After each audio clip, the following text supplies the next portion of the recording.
Mesdames, Messieurs, peuple congolais, chers membres de la diaspora, je vous invite individuellement et collectivement à envoyer cette vidéo à tous les Congolais du pays et de la diaspora, car l'heure est grave et passionnante à la fois. Et pourquoi?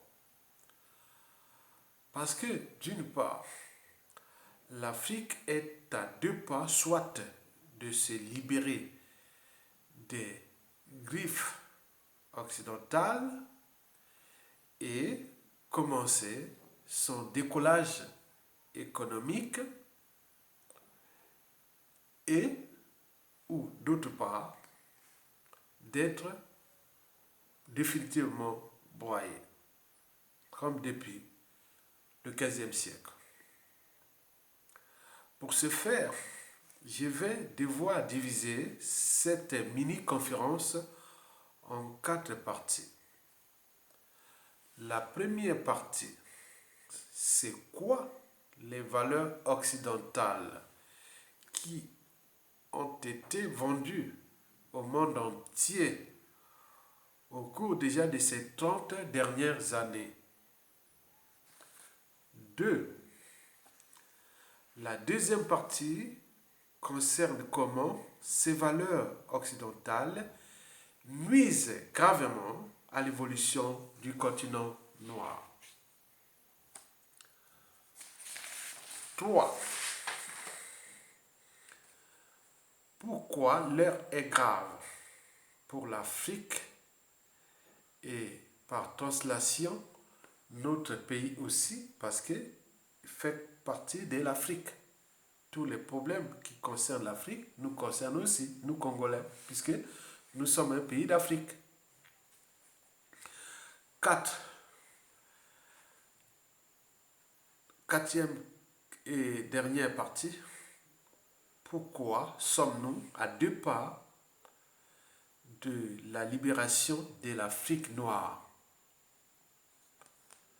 Notons au passage que avec les problèmes d'énergie qui concernent déjà commencent à toucher déjà l'Europe et en France ici, donc je vais devoir réduire la durée de cette conférence pour qu'elle ne puisse pas dépasser la demi-heure. Parce qu'il y a beaucoup de problèmes d'énergie qui commencent déjà.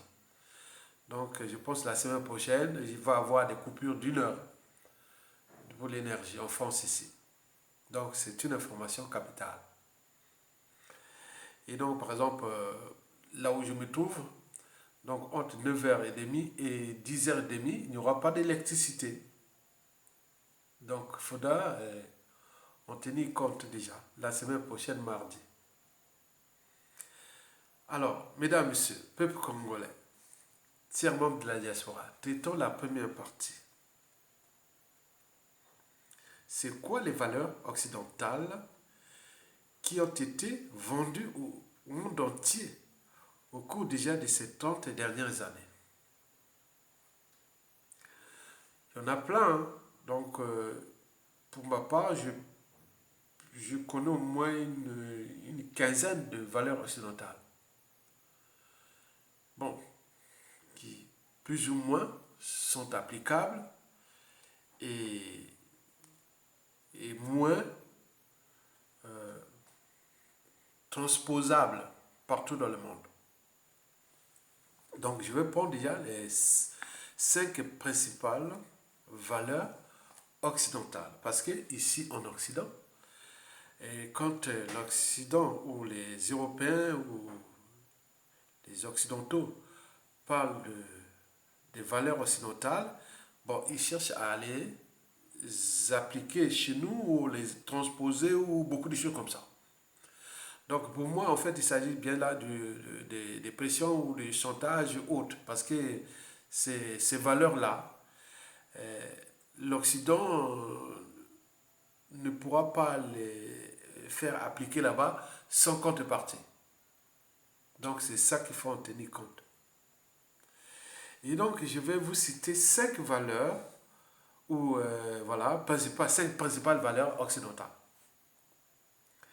Et quand vous voyez un blanc ou un Européen ou occidentaux, donc dans leur tête, ils pensent à ça. Ok? Très bien.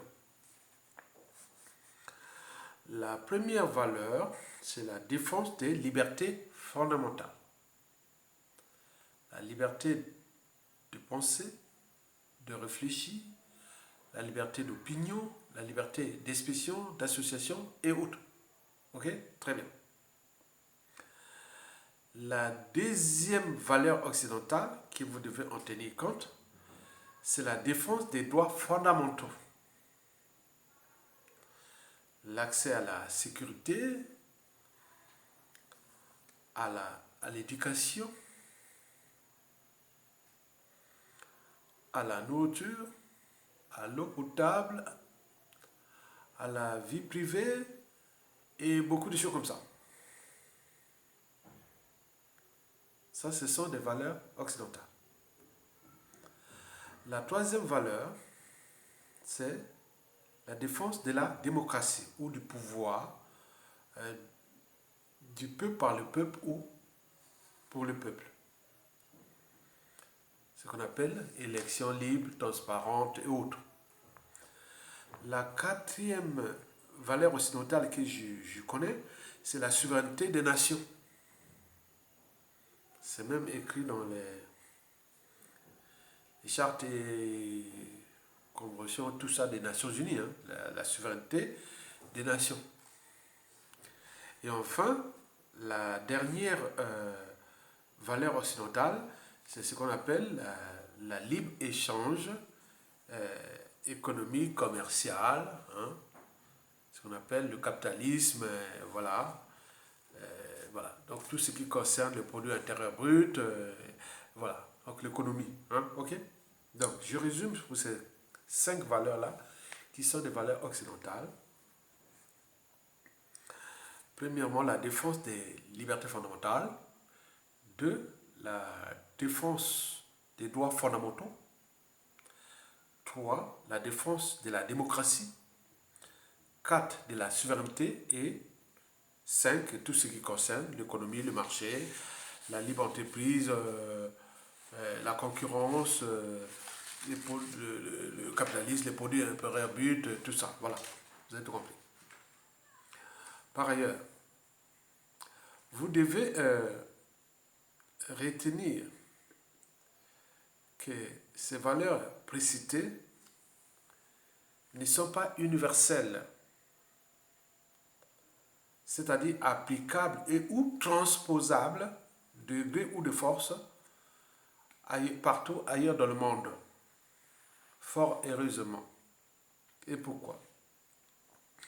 Parce que le modèle déjà occidental, qui est celui de la domination du monde, qui depuis les 10 derniers siècles, on a constaté, nous, Africains déjà dès la traite négrière, le colonialisme, en passant par la France-Afrique aujourd'hui, c'est que de la domination. Hein. C'est pas, on ne vient pas là, on n'est pas dans le partenariat, qu'on va dire on est humain, non, on est là pour dominer.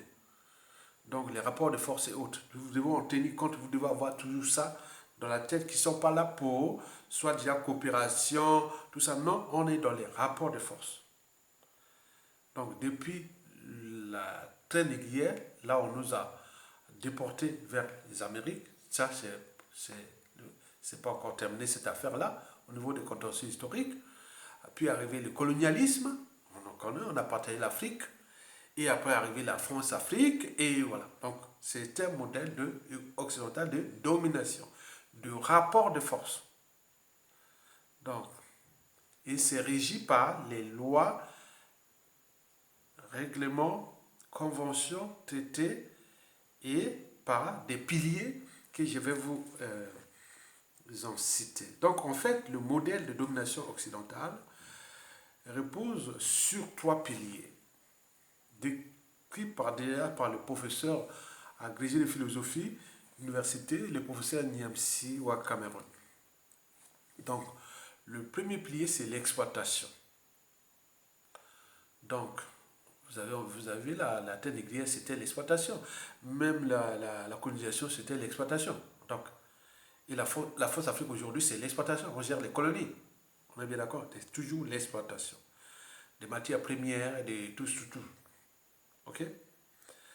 Deuxièmement, c'est l'accumulation. C'est pourquoi on parle des riches, pauvres, le produit intérieur brut, des inégalités autres. Donc, on commence l'exploitation, l'accumulation du temps. Et enfin, bon, si on n'y parvient pas à, à maintenir ces deux premiers piliers, et donc on arrive au troisième pilier de l'Occident, c'est la guerre. Vous avez vu depuis la guerre des 100 ans, jusqu'aux guerres mondiales, et jusqu'à ce qui se passe là. Donc, imaginez que vous venez vous êtes là, vous réfléchissez que je viens là-bas pour accaparer des matières premières ou des richesses ou exploiter après. Bon, ben, j'accumule, mais si mes intérêts sont menacés, c'est la guerre. Nous devons tenir compte de ça depuis la nuit des temps de l'Occident. Et donc, sur ce point, ces valeurs-là deviennent quelque part caduques par rapport à ce qui est déjà pour nous, Africains, parce que historiquement, nous on avait trois valeurs aussi, bon, les valeurs de la liberté, les valeurs de justice, de, de vérité et de solidarité. On allait même à la sobriété heureuse, la décroissance. On ne dit pas que l'accumulation est exploitée, oh, non. Vous pouvez arriver dans des écosystèmes euh, africains comme je l'ai vécu, dans les écosystèmes de la jungle équatoriale. La nature est intacte, tout est là, donc on n'est pas là, donc on respecte la nature. Les forces de l'esprit chez nous, la religion chez nous, c'était Ndjambe. Donc on respecte Dieu, c'est la force de l'esprit, la force de la nature, des choses comme ça qui sont là, naturelles. Il ne faut pas bousculer les équilibres de la terre et de tout ça comme ça. Donc il y a beaucoup de choses qui se passent là. Donc on était des écologistes, on était tout. Bon, donc vous imaginez. Bon, donc eux sont arrivés avec leur modèle d'exploitation des matières premières, des terres, de tout, tout, tout, tout, tout, il faut exploiter. Et après, bon, il faut les accumuler, les richesses, on crée les inégalités autres, mais si ça ne suffit pas, on passe à la guerre. Voilà pour ce modèle. Bon, prenons le cas de la France Afrique. Hein? C'est-à-dire qui est déjà le cheval de Troie de la présence coloniale française en Afrique. La France est un pays occidental. Et donc, si on prend la France-Afrique comme déjà l'exemple de l'application du modèle occidental en Afrique, parce qu'ils vendent le modèle occidental, les valeurs occidentales, les valeurs occidentales. Prenons déjà parmi ces valeurs, faisons la comparaison. On prend les libertés fondamentales. Sur les 4 et 5 valeurs que je vous ai précitées. Je vais citer comme 4 ou 5. J'ai cité combien? Il y en a combien? J'ai cité au moins 5 valeurs. Voilà. J'ai dit 5 valeurs occidentales. Prenons d'abord les libertés fondamentales. Aux zones France Afrique, est-ce qu'il y a des libertés fondamentales? Non, on vivait tranquillement, mais depuis que on nous a apporté la France Afrique là et tout compagnie, les colonialistes et autres, on n'y a plus de respect des libertés fondamentales. Nous, on avait nos libertés fondamentales. Le droit d'aînesse, la parole donnée, beaucoup de choses, on s'est respecté chacun, voilà. Donc, c'était comme ça. C'est que nous, on appelait la justice, ou la solidarité, des choses comme ça. Voilà. Donc, les libertés fondamentales ne sont plus respectées en zone France-Afrique. Allez voir vous-même combien de prisonniers politiques, combien donc c'est de la conservation du chaos. Donc, les gens fuient leur pays et voilà. Deuxièmement, en ce qui concerne les droits fondamentaux, allez voir un pays aussi riche comme le Congo, où les dictateurs ont été distribuer l'argent partout dans le monde, hein, pour la conservation de sa tyrannie, et aussi pour montrer aux Congolais que ce pays-là, c'est un butin de guerre qui m'a été donné par la France-Afrique, donc je fais ce que je veux. C'est un concurrent armé, donc il fait ce qu'il veut. Donc, en termes des droits fondamentaux, là-bas, il n'y a rien. Il n'y a rien de salaire, de bourse, de pension retraite, de point. Donc, voilà.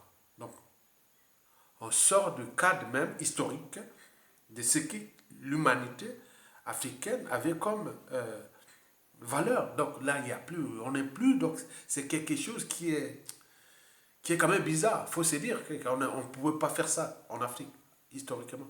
Mais là, ce qu'ils font là, c'est pas. Donc, on parle des libertés fondamentales sont bafouées, il n'y en a pas. Les droits fondamentaux, pareil. Mais quand on pense à la démocratie, troisièmement, la démocratie, allez voir la démocratie en Afrique, où il y a eu des hold-up électoraux sans fin, des changements de constitution et autres. Donc, il y a, je sais pas, c'est jamais vu. Ça perturbe toute l'organisation africaine. Donc ça, on n'a plus de... On se dit, est-ce qu'on est humain, on respecte les fondamentaux de la société, que ce soit les lois, le droit, là on a mis les fondamentaux de la civilisation, comment on appelle la loi, le droit, les institutions, la constitution, des choses comme ça, les règles communes, on ne respecte plus rien, chacun fait à sa tête, et c'est encouragé par l'Occident. Et donc, la quatrième valeur, c'est la souveraineté des peuples. Bon, quand vous voyez ce qui se passe au Mali, ou dans le Sahel, on est revenu, il y a toutes les armées étrangères là-bas, on n'est pas en guerre, on dit bon c'est fini, laissez-nous, mais ils sont là, et non, on ne doit pas partir parce qu'il y a le terrorisme, parce qu'il y a ça, là. Bon, donc vous imaginez que, voilà, donc ce qui se passe ailleurs en Russie, autre, mais on dit non, voilà, donc vous comprenez ça. Donc les autres disent non, au Sahel, mais c'est bon, on va, non, ils sont là. Donc les bases militaires, les points, donc là, il faut dire qu'il y a. Donc, et cinquième et dernière valeur, c'est les marchés, les libres-échanges, voilà. Donc, on n'est pas en partenariat, même si vous voulez changer de partenaire. Je ne veux plus aller avec la France, je veux maintenant aller voir les Chinois, ou les Indiens, ou les Américains, ou autres. Non. Donc, on n'est plus, donc, c'est des rapports de force. C'est des rapports de force.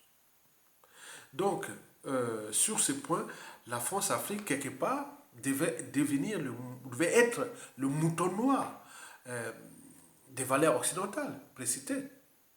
Mais là, non. La France-Afrique fait ce qu'elle veut en Afrique. En installant des dictateurs, en maintenant des dictateurs, en tuant des présidents, en faisant ce qu'il veut. Voilà. Donc, pourquoi? Parce qu'on est dans la stricte application des trois piliers précités, c'est-à-dire l'exploitation des colonies, l'accumulation des ressources à défaut, on crée le chaos, la conservation du chaos, c'est qu'on fait. Je vous rappelle que je ne fais que mon travail d'intellectuel pour que les gens puissent réfléchir. Parce que quand les idées, les pensées pénètrent les peuples, elles avancent. Les peuples avancent. Donc c'est ça, c'est cet esprit-là de la liberté de pensée, la liberté d'expression, d'opinion, tout ça. Donc qui rentre dans les droits et les libertés fondamentales. Oui, les droits fondamentaux. Donc je parle en Occident aussi, donc en respectant déjà les piliers des libertés fondamentales et des droits fondamentaux. Ok? Très bien. Par conséquent, quelqu'un ne va pas devenir corrompu. Voilà. Donc vous comprenez les enjeux. Mais quand la France parle, par exemple, aux Nations Unies, de ce qui se passe, par exemple, en Russie-Ukraine, ou ce qui se passe partout, autre, bon, il n'y a plus de signification. Parce que regardez déjà en termes des valeurs occidentales, parce que la France est la mère de l'Occident. Donc les libertés fondamentales, les droits fondamentaux, la démocratie, la souveraineté des peuples et les libres marchés, rien du tout. Quand on concerne les libres marchés, il y a les monopoles là-bas. Donc on ne peut pas chercher notre partenaire ou autre. Donc par rapport aux accords signés entre la France et les anciens, et dans les conditions que vous connaissez, bon, donc en 1960, comme ça, bon, donc vous imaginez. Bon, bref. Donc en ce qui concerne les valeurs occidentales, n'ont plus de sens ni de signification en Afrique. On est bien d'accord. Et surtout en zone France-Afrique. Donc, est-ce que la France devient le mouton noir de l'Occident en Afrique? C'est tout le questionnement. Parce qu'elle n'arrive pas à appliquer. Or, vous pensez que ces valeurs-là, qui sont occidentales, sont transposables comme ça? Certainement pas. Et surtout, quand elles sont transposables, c'est pas de notre plein gré. C'est soit par la force ou par beaucoup de choses comme ça. Donc, comprenez. Donc, pour cette première partie, on peut en déduire que les, les, les valeurs occidentales deviennent quelque part aussi l'outil de domination de l'Afrique. Parce qu'on on fait semblant d'appliquer ces valeurs-là quelque part, mais quand ça les arrange pas, bon, non, non, non. Donc vous imaginez. Mesdames, Messieurs, peuple congolais, la deuxième partie sera concentrée à comment ces valeurs nuisent gravement à l'évolution du continent noir. Il suffit déjà de se référer à tout ce qui précède. Déjà, au regard des trois piliers de domination occidentale, parmi ces trois piliers, c'est l'accumulation, c'est-à-dire l'exploitation. Hein, on est sur des colonies ou des choses comme ça, on exploite. Deuxièmement, on accumule les ressources. À défaut, on crée les guerres. Si on ne peut pas créer les guerres, on va mettre du terrorisme, on met plein de choses comme ça. C'est conserver les chaos. On est bien d'accord. Et donc, il faut se dire que bon, ces valeurs occidentales deviennent quelque part des moyens de pression et de contraintes géostratégiques exercés par l'Occident à l'égard parfois des chefs d'État africains, démocratiquement élus ou non. L'objet ou l'objectif ou l'enjeu est l'application déjà des trois piliers occidentaux précités, qui constituent en fait le modèle de domination occidentale du monde. Or, ce monde change, il va changer. Et, et en plus, plusieurs pays deviennent réfractaires d'un côté aux valeurs occidentales et de l'autre côté aux trois piliers occidentaux. Il y a des valeurs que je vous ai précitées. Donc il y a des pays qui ne veulent plus rentrer là et jouer ce jeu-là. Voilà. Donc ils ont leurs valeurs qu'ils croient universelles. Mais il y a aussi ces trois piliers. Et donc là, il y a des pays du monde entier où commencent à devenir réfractaires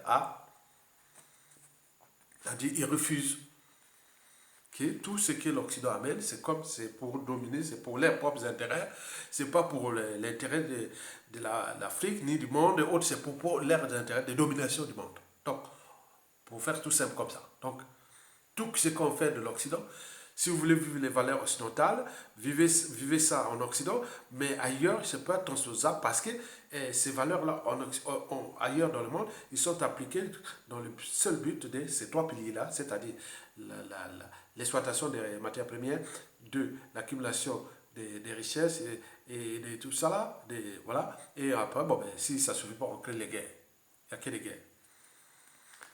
Et donc, l'Occident, sur ce problème que l'Occident, ces modèles ou tout ce qu'on a dit, les valeurs-là, deviennent problématiques pour l'Afrique, parce que nous, historiquement, depuis déjà l'esclavage jusqu'à l'arrivée de la France-Afrique, ces valeurs n'ont jamais été appliquées chez nous. Hein. Et en plus, après, déjà, les trois piliers là, ils sont là, tout le monde connaît depuis l'esclavage jusqu'à nos jours. Hein, on est d'accord, on cherche à réfléchir. Donc, vous imaginez. Donc, c'est pour cela que l'ère est grave et passionnante à la fois. D'abord, grave. Et pourquoi? Donc, décryptons maintenant la troisième partie de cette mini-conférence qui est consacrée à- au pourquoi l'ère est grave pour nous, Africains. Parce que l'Occident, ou plutôt les trois piliers occidentaux de domination du monde, deviennent problématiques. Et vous avez par exemple pu voir que depuis ces derniers temps, on fait du chantage. Nous sommes partis d'un monde unipolaire occidental qui a fonctionné jusqu'à la, disons, à la Deuxième Guerre mondiale. Et dès la Deuxième Guerre mondiale, jusqu'à la fin du mur de Berlin, et même jusqu'aux années 2010, c'était un monde unipolaire dominé par l'Occident. Or, depuis 2010 déjà, il y a émergent d'autres puissances, dont la Chine, la Russie qui revient et beaucoup de choses qui sortent. Et donc, pour contourner ça, que fait l'Occident? Il joue au chantage, il fait des pressions sur tout azimut, sur tous les restes du monde. Et donc, vous avez par exemple vu à travers des instants de gouvernance globale qui sont tous sous domination occidentale, par exemple la FMI, la Banque mondiale, l'ONU, tout ce qui est des instants de domination du monde, hein, pour qui se touchent les banques, qui touchent les transactions, qui touchent plein de choses comme ça. Donc, il met des pressions, des sanctions et autres. Donc, c'est ça, ce sont des moyens de pression exercés par l'Occident pour maintenir ou conserver déjà les trois piliers. Hein, c'est pas le problème, c'est pas la démocratie. Non, la démocratie, c'est-à-dire, c'est pas pour les valeurs occidentales. Non, c'est pas pour les trois piliers que je vous ai dit. Les, l'exploitation, et après l'accumulation et ou la guerre. Donc, or, ces trois piliers deviennent aussi, sont désormais menacés. Euh, par, par quoi? Parce qu'il y a déjà d'autres puissances qui sont déjà là. Hein. Commençons déjà par d'écouter les trois piliers au regard que l'air est grave. Le pilier de l'exploitation des matières premières, ou l'exploitation des matières premières. L'Occident n'a pas de matières premières. Mais là, elle va mettre les pressions sur l'Afrique, et donc vous imaginez ce qu'elle est en train de mettre les pressions, et pourquoi on se soumet, on reste là. Hein. Donc là, c'est ça. Mais si, et seulement si, l'Occident fait ses menaces, parce que, bon, il veut maintenir son modèle de l'exploitation, parce qu'il n'a pas de matières premières. Ok, très bien. Deuxièmement, bon, ben, en ce qui concerne l'accumulation, il crée les inégalités, on parle de pays pauvres, pays développés, l'aide au développement, tout. Donc, c'est ça pour vous maintenir toujours en bas. C'est ça. Mais enfin, la guerre. Bon, il y a la Russie, il y a la Chine et autres qui sont déjà prêts aussi. Ils se disent, bon, ben, si vous faites les chantages, vous faites ceci, bon, on est déjà prêts. Si on voulait une guerre mondiale, ou ce soit. Donc l'Occident. Donc l'Occident a trois piliers là, hein, trois piliers là. Donc il venait en bas, il venait avec les valeurs occidentales, c'est-à-dire les, les, la- les droits fondamentaux, les libertés fondamentales, la démocratie et la souveraineté des peuples, le marché. Mais là, c'était que le prétexte, quoi. Mais en réalité, c'est les trois piliers qui sont plus importants que les valeurs occidentales, en fait. C'est-à-dire, il y a trois piliers qui sont plus importants que les valeurs occidentales qu'ils voulaient appliquer dans le monde. Les valeurs occidentales applicables dans le monde, c'est que des prétextes. Mais le truc, ce sont ces trois piliers-là qui font que l'Occident reste là. Mais or, des trois piliers-là, Donc les matières premières là, ils sont maintenant menacés par d'autres puissances économiques, militaires et autres qui sont là, qui, voilà, vous avez tout compris. Et aussi l'accumulation, le marché et tout ça comme ça, mais il n'y a plus de monopole. On est bien d'accord. Et la guerre, troisième pilier, la guerre, bon, avant tout on faisait la guerre, on crée le chaos, hein, mais les autres sont déjà prêts aussi pour la guerre. Donc vous ne pouvez pas, l'Occident tout ça devient rude parce que, ou grave parce que si l'Occident s'en sort de ce qui se passe là, il est certain qu'il va nous broyer. On sera broyé. On sera complètement broyé. Donc l'Occident se bat là en ce moment pour ça. Donc si elle sort de cette crise ou de ces tensions actuelles qui existent entre l'Occident et le monde, soi-disant eurasien, Russie, Chine et autres, mais si l'Occident s'en sort, nous, l'Afrique, on va être broyés. On va être complètement broyés. Donc, eux, ils se battent pour les intérêts, bien sûr. Mais dès qu'ils ont damé le pion à l'Eurasie, nous serons complètement broyés. On est bien d'accord? On regarde hier, c'était trois piliers là. Maintenant, la quatrième est... Parce que l'enjeu pour eux, c'est maintenir tout le monde unipolaire, domination. Or que les autres disent non, non, il ne faut plus rester que monde unipolaire. Même bipolaire, ça ne veut rien dire. Donc on veut multipolaire, mais l'Occident, non. Donc ils mettent toutes les stratégies, tout ça, il va les faire. Donc c'est ça. Ce qui fait que nous sommes là. Donc c'est comme les, les, les éléphants se battent, mais que font les rats, les petits animaux en bas, c'est ça. Donc il y a l'Occident et les l'Eurasie sont en train de se battre là. On va voir celui qui va gagner. Mais celui qui gagne, il est certain que pour l'Occident, s'il gagne ça, nous sommes finis, c'est fini, broyés. On sera broyés. On est d'accord. Donc il faut comprendre les enjeux. Hein. Nous avions déjà subi l'esclavage, puis la colonisation, la France-Afrique aujourd'hui. Mais si ça passe, je vous dis, c'est broyé. Il faut dire qu'il n'y a pas d'avenir pour l'Afrique. C'est fini. On est bien d'accord. Et la quatrième et dernière partie, c'est surtout pourquoi sommes-nous à deux pas de la libération de l'Afrique. Et donc, pour ça, il faut se dire que cette situation qui se passe en ce moment, elle devient passionnante au regard de ce que je vais vous dire là. Parce que déjà, nous avions vu arriver des médias et réseaux sociaux, la culture globale et autres, donc éveil les consciences et autres, si bien que certains Africains, intellectuels ou même spiritualistes et autres, ils disent, ah, et si le Dieu de l'Afrique serait Internet? Ben oui, Internet c'est Dieu de l'Afrique, comme si Dieu avait fait qu'il y a un jour arrivera Internet pour que les gens puissent communiquer et voir comment le mal du monde fut surtout organisé par les humains depuis déjà la nuit des temps et surtout pour ces dernières années. Bon, donc pourquoi les combats là ou pourquoi tout devient passionnant? Devient passionnant parce que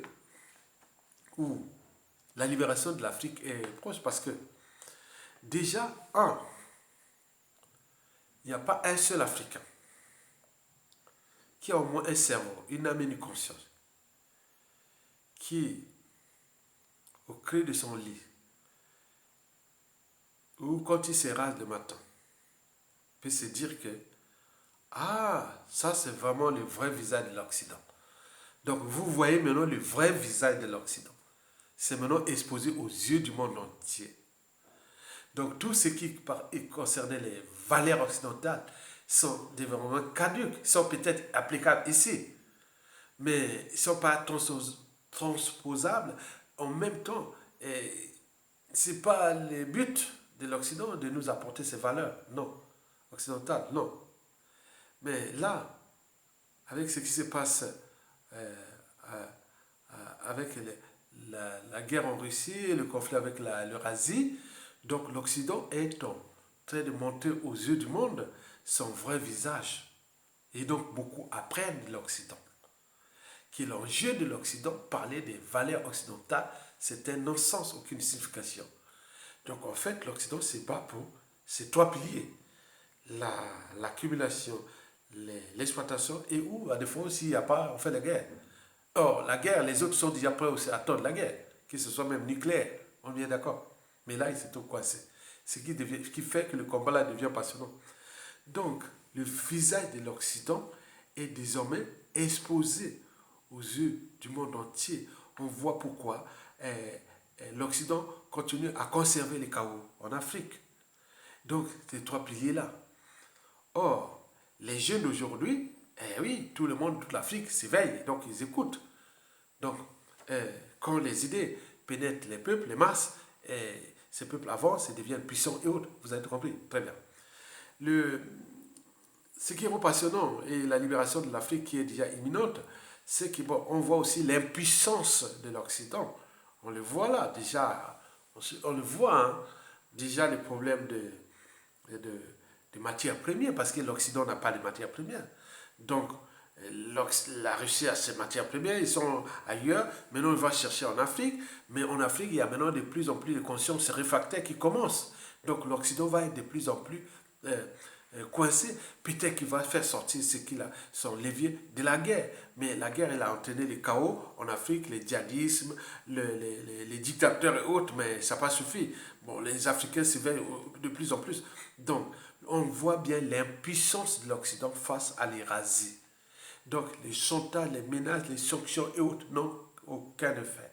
Et donc, comme ce sont des gens qui sont là-bas, ils ont mis aussi des scénarios, des stratégies et autres. Donc, ça va coincer l'Occident. Donc, l'Occident va de plus en plus être en difficulté.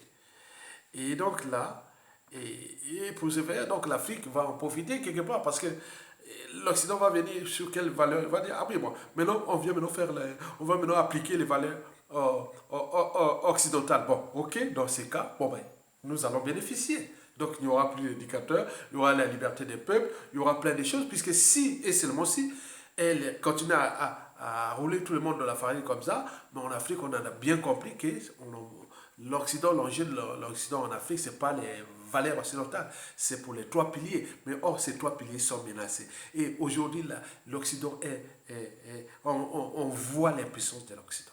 Et ce qui rend problématique la survie de l'Occident, par exemple en Afrique. Donc, ils seront obligés de se soumettre par rapport à tous ces bouleversements qui sont en cours. Les régimes panafricanistes, les types Assimi Goïta, ou même professeur Touadéra et autres. Donc il y en aura de plus en plus parce qu'avant tout, il y avait des consciences facteurs africaines comme ça. Qu'est-ce qu'on en faisait? L'Occident les tuait. Maintenant, aujourd'hui, il y en a, voilà, tout le monde est maintenant au courant.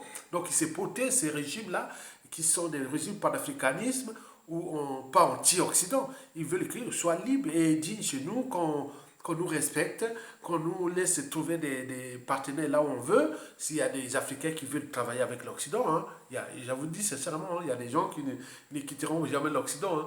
Bon, il y a d'autres qui veulent aller ailleurs, mais pourquoi pas les laisser libre cours à choisir pour l'intérêt de leur peuple. Donc ça devient problématique. Donc on voit cette impuissance occidentale qui rend aujourd'hui problématique cette domination occidentale du monde. Donc si l'Occident est bloqué ou pas bloqué, donc le monde devient un peu multipolaire. Bon, donc l'Occident, donc nous aurons des marges de manœuvre. Donc d'où l'intérêt d'informer et autres. Enfin, bon, il faut se dire que bon, l'Occident va certainement peut-être lâcher aussi et ceux qu'ils avaient mis là pour la conservation du chaos, comme on voit les Ouattara au Côte d'Ivoire, on voit Denis Sassou Nguesso au Congo, on voit tous ces là, les Bongo et tout ça. Mais on se dit, bon, attends, ils sont là-bas pourquoi? Pourquoi on les a placés? C'est quoi encore l'accident? Quand on voit la politique de ces messieurs précités en Afrique, de ces politiques-là ne représentent même pas les valeurs africaines. Mais ils sont là, quelles valeurs? Ils sont entre les valeurs africaines et les valeurs occidentales au milieu. Mais nous, on n'avait pas eu ça avant tout. Donc, ce sont des trucs qui sont hybrides, qui sont entretenus par l'Occident. Mais pourquoi militer encore? Parce qu'on maintenant les Denis Sassou Nguesso, on maintenant les Ouattara, on maintenant tous ces mauvais-là, trop mauvais pour être utile aux intérêts de l'Afrique. Donc, l'Occident lui-même, il va se souiller en Afrique, puisque les valeurs occidentales ne seront plus appliquées. Donc, on reste sur quoi? Donc, concentrons-nous sur les 3 piliers. Donc, ils sont là-bas pour les 3 piliers. Donc, les Africains vont se battre contre ces 3 piliers-là, occidentaux. C'est-à-dire l'exploitation abusive de nos matières premières.